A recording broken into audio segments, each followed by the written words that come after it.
Allahabad high court ने उत्तर प्रदेश की योगी सरकार को बड़ा झटका देते हुए पंचायत चुनाव को टालने और ग्राम प्रधानों को दोबारा प्रशासक नियुक्त करने के सरकारी आदेशों को पूरी तरह असंवैधानिक करार दिया है। कोर्ट ने स्पष्ट किया है कि संविधान के नियमों को ताक पर रखकर ग्राम प्रधानों का कार्यकाल नहीं बढ़ाया जा सकता। पूरा कानूनी विवाद कोर्ट की टिप्पणी और उसके प्रशासनिक प्रभाव विस्तृत है। उत्तर प्रदेश के त्रिस्तरीय पंचायतों, ग्राम, ब्लॉक, जिला का पिछला चुनाव वर्ष 2021 में हुआ था। राज्य के 57,000 से अधिक ग्राम प्रधानों का संवैधानिक 5 साल का कार्यकाल 26 मई 2026 को समाप्त हो चुका है।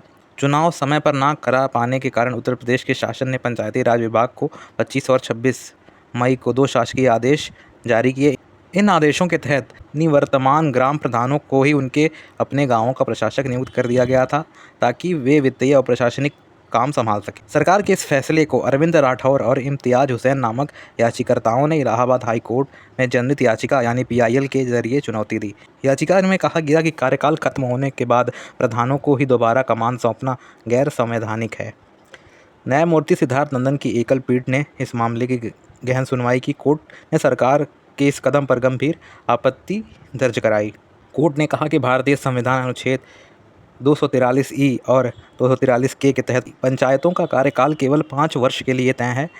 तय सीमा के भीतर चुनाव कराना राज्य सरकार की संवैधानिक बाध्यता है। हाईकोर्ट ने टिप्पणी की कि पूर्व में एक डिवीज़न बेंच स्पष्ट आदेश दे चुकी है, तो ऐसे प्रावधान असंवैधानिक हैं। इसके बावजूद दोबारा वैसा ही आदेश जारी करना प्रथम दृष्टया अदालत की अवमानना की श्रेणी में आता है। कोर्ट ने साफ शब्दों में कहा कि ग्राम प्रधानों को शासकीय आदेशों के दम पर प्रशासक के रूप में काम जारी रखने की अनुमति नहीं दी जा सकती। हालांकि कोर्ट ने इस चरण पर औपचारिक अंतरिम स्थगन स्टे ऑर्डर न देते हुए सीधे सरकार से अंतिम जवाब मांगा है। सुनवाई के दौरान कोर्ट में जब चुनाव में देरी का कारण पूछा तो तीनों विभागों ने अलग अलग पक्ष सामने आए। उत्तर प्रदेश का राज्य सरकार ने दलील दी कि अन्य पिछड़ा वर्ग OBC आयोग की रिपोर्ट अभी पूरी तरह नहीं हो सकी है, जिसके कारण सीटों का आरक्षण OBC रिजर्वेशन की प्रक्रिया रुकी हुई है और चुनावों में देरी हो रही है।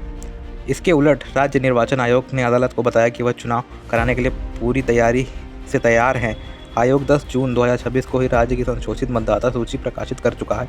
आयोग ने कहा कि राज्य सरकार से आवश्यक प्रशासनिक और लॉजिस्टिक न मिलने के कारण चुनाव प्रक्रिया अटकी हुई है। हाईकोर्ट ने इस मामले के ढुलमुल रवैये को खारिज करते हुए योगी सरकार को अंतिम चेतावनी दी है।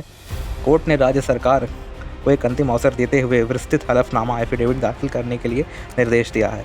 इसमें सरकार को OBC कमीशन की रिपोर्ट रिकॉर्ड पर रखना होगा और साथ ही चुनाव कराने के लिए एक स्पष्ट समय सीमा कोर्ट को सौंपनी होगी। यदि सरकार अगली सुनवाई तक संतोषजनक जवाब और टाइमलाइन पेश नहीं करती है तो आदेश जारी करने वाले संबंधित मुख्य अधिकारी को अदालत में व्यक्तिगत रूप से हाजिर होना पड़ेगा। इस मामले की अगली निर्णायक सुनवाई 13 जुलाई 2026 को दोपहर 2 बजे तय की गई है। इस आदेश के बाद उत्तर प्रदेश के करीब 57,000 गाँव में एक प्रशासनिक शून्यता की स्थिति बन गई है। वर्तमान में जो प्रधान प्रशासक के रूप में विकास कार्यों और सरकारी खातों का संचालन कर रहे थे, उनके वित्तीय अधिकारों के इस्तेमाल पर संशय खड़ा हो गया है।